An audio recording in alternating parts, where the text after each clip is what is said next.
YouTube reaction. LJ. 3 True Netflix Horror Stories animation. This happened to me a couple of winters ago when I was stuck at home with a broken leg. I'd slipped down.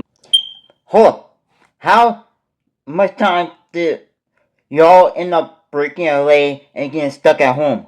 The stairs at work in late November and ended up in a full leg cast for 8 weeks. Living alone in a small house on the edge of town, I didn't have much to do. So, naturally, I binged a lot of TV. It was early December, sometime after... And watching Netflix crazy. Sitting there saying, yeah, what show do I need to watch? Oh, nah, I don't even want to watch that. Night, and I was a few episodes into this new true crime series. The kind that has that creepy ambient music and slow zooms into crime scene photos. I remember the event clearly, because the episode was about a stalker who had been sneaking into women's homes at night. Great choice, right? Hey, if I saw that on Netflix talking about, hey, the video about someone sneaking into somebody's house, I'll go and like, bro, what? You telling me this was Netflix? I ain't watching it. Nah. When I noticed it was snowing outside. The season's first snowfall made me smile like a child, despite the fact that I was in pain and confined inside. I picked up my crutch and limped toward the window. A large glass pane in my living room faced the street. I could see the snow gently covering the road and the tops of mailboxes. Everything looked serene and empty. It felt like I was the only one awake at that hour, witnessing the world change. Streetlights gave that snow a warm orange glow, and for a few seconds, I just watched the flakes dance. As I enjoyed the moment, my eyes suddenly noticed the streetlight on the pavement. A man was standing just outside my fence. His slouching body hung forward a little, and his long face fixated on my house, but rather an intense stare that... Are you staring at me, bro? Hey, you want to fight? Hey, let's screw up.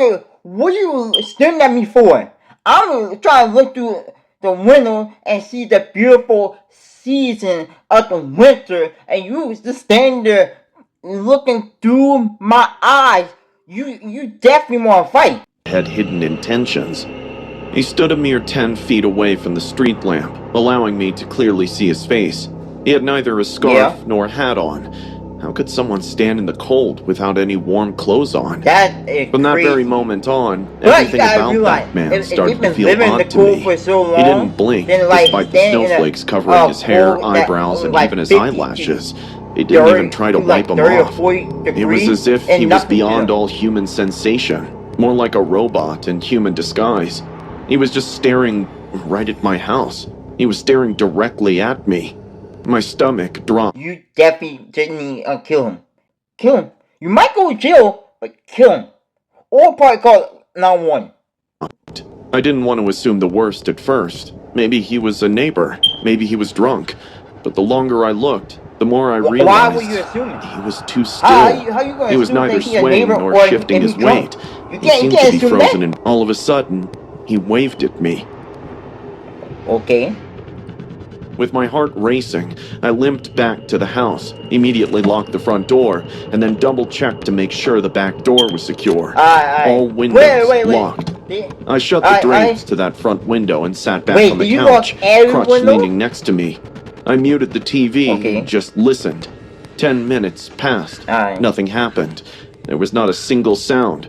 There were no approaching footsteps, no alarming knocks on my door, just silence. I kept telling myself, Don't look. Don't peek. He's probably gone. However, my curiosity overcame me. I carefully approached the window again, opened the curtain just an inch, and looked down. Slowly open the curtain. Don't pull back right too there, much. Right outside the window. He had his terrifying face pressed Leave this girl alone. Against the glass. The heat from within is now melting the snow from his cheeks. His eyes glowed in the moonlight. A giant grin spread across his face. I could see his yellow stained teeth gazing at me like he'd been waiting for me to look. Our eyes locked, and I... Hold up. He been waiting for you to look at him?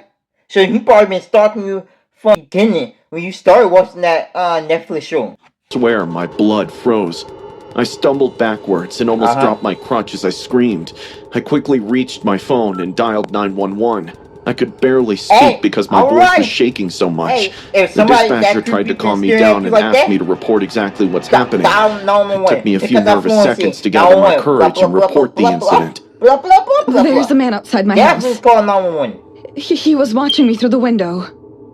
The dispatcher stayed on the line while I locked myself in the bathroom. The only weapons I had were a toothbrush and a ceramic soap dish. When the cops arrived about 10 minutes later, I didn't come out until I heard their voices calling out my name. They did a full sweep of the yard. The man had vanished, leaving nothing but a trail of footprints in the snow. There were numerous footprints, as if he had scavenged the area around my house in search of a single entry point. The footprints, all originating from the street, led directly to my front window.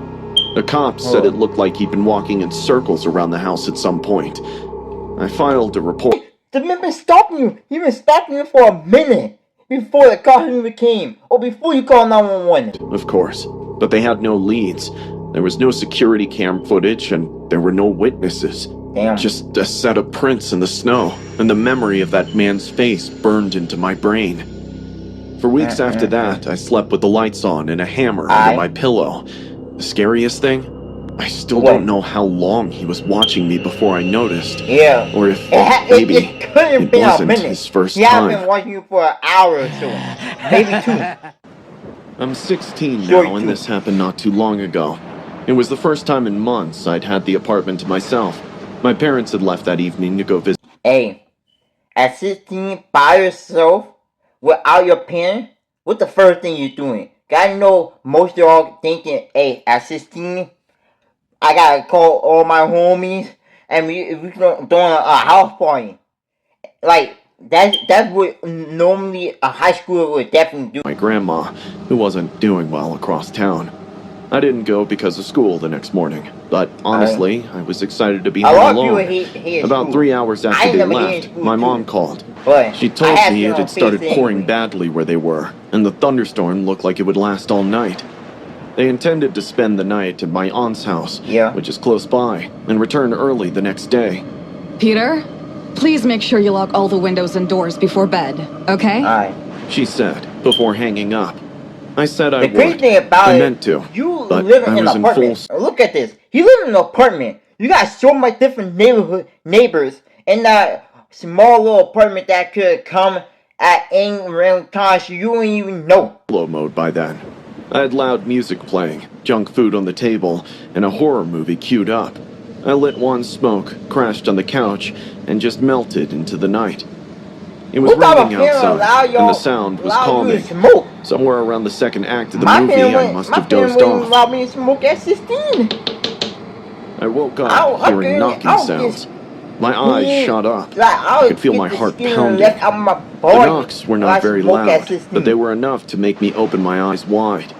Initially, I suspected that the noise was coming from our neighbor upstairs. He sometimes came down when his Wi-Fi was acting up or to ask about packages. So I ignored it.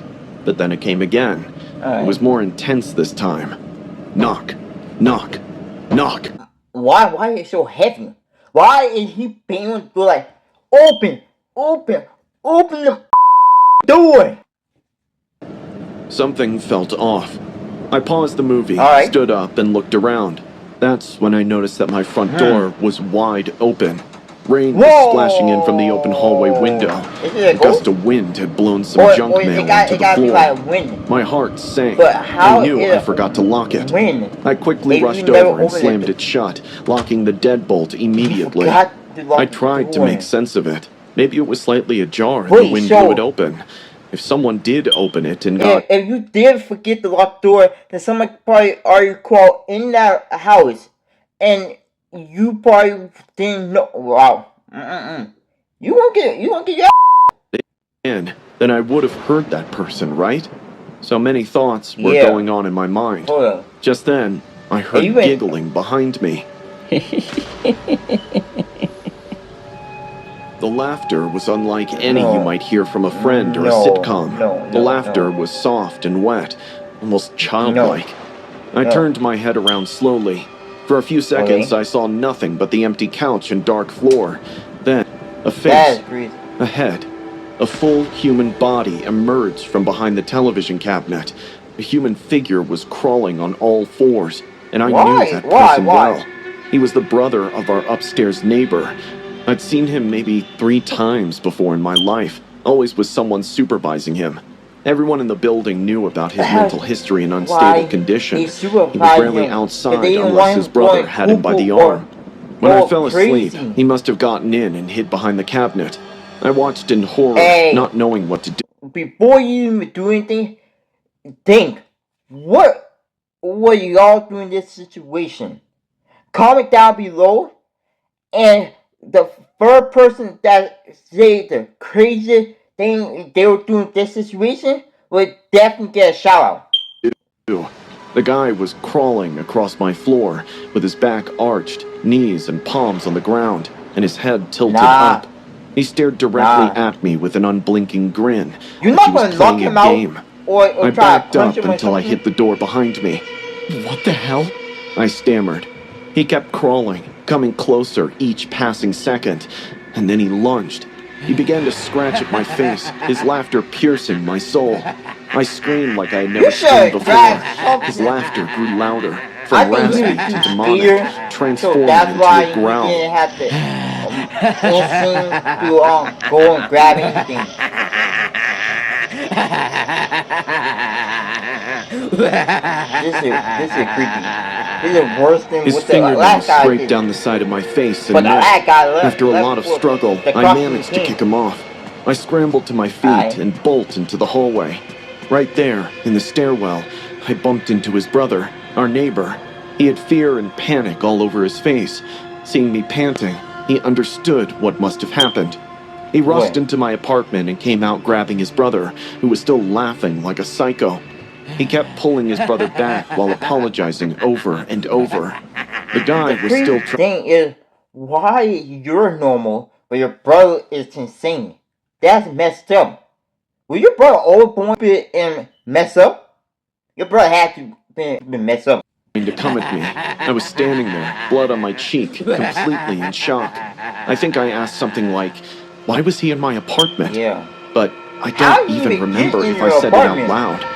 The neighbor was clearly shaken. He said he'd been looking for his brother for the past hour. Somehow the guy must have slipped out during the storm. He found our door unlocked while wandering in the hallway. I didn't press charges. I told my parents not to call the cops when they rushed back. He had no idea what he was doing. The situation was frightening, but it did not involve any evil intentions. However, his brother and their entire family left the building after that. The landlord must have told the family that the brother couldn't stay there. My dad told me their family placed him in a psychiatric facility soon after. Sometimes I wake up having nightmares that my door is open and someone is crawling toward me with a smile.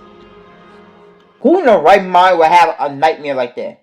Having a nightmare about someone crawling and coming to you to fight you is crazy.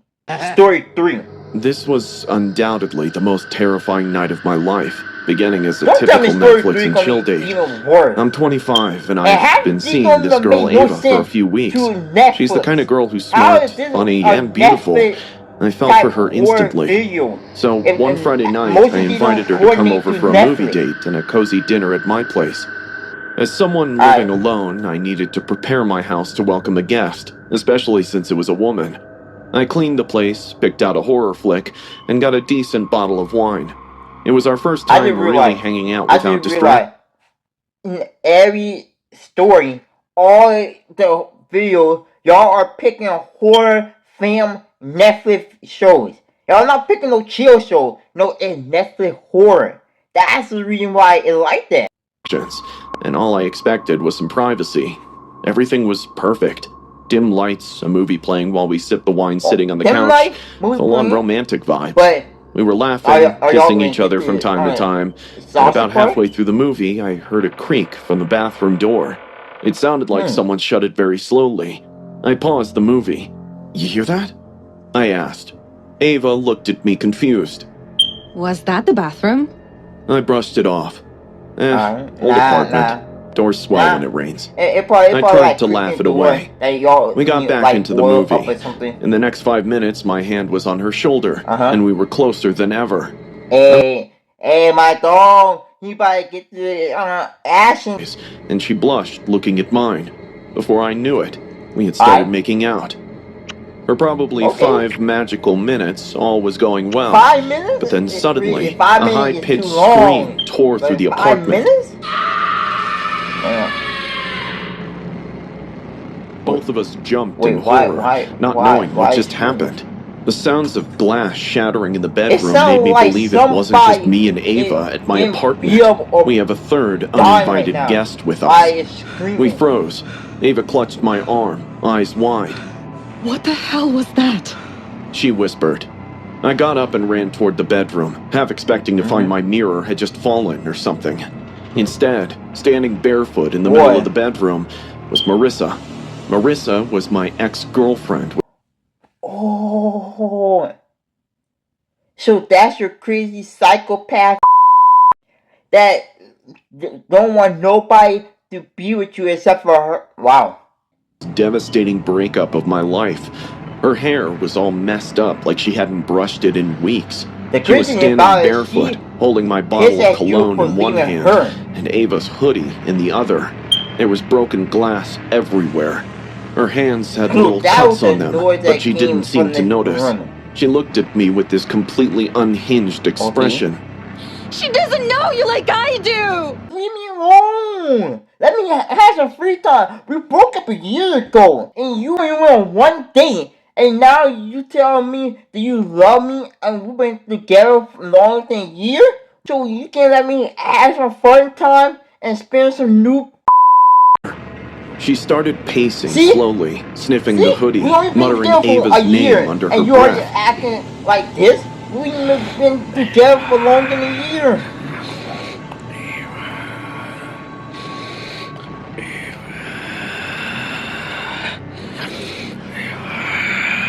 That's when Ava came to the doorway, and Marissa tried to attack. I managed to grab her mid-lunge by the waist and wrestle her back into the room. She was kicking, screaming, and spitting at me. Her face twisted in rage, repeating Ava's name over and over like a curse. Definitely starts in madness. You're crazy. She kept clawing at me, wailing and laughing. I pushed her onto the floor and locked her in my bedroom. Ava and I stood outside the bedroom, totally shocked by this quick change of atmosphere. Suddenly, the room felt silent. Did she? But before Ava could finish her sentence, a soft tapping took place on the bedroom door.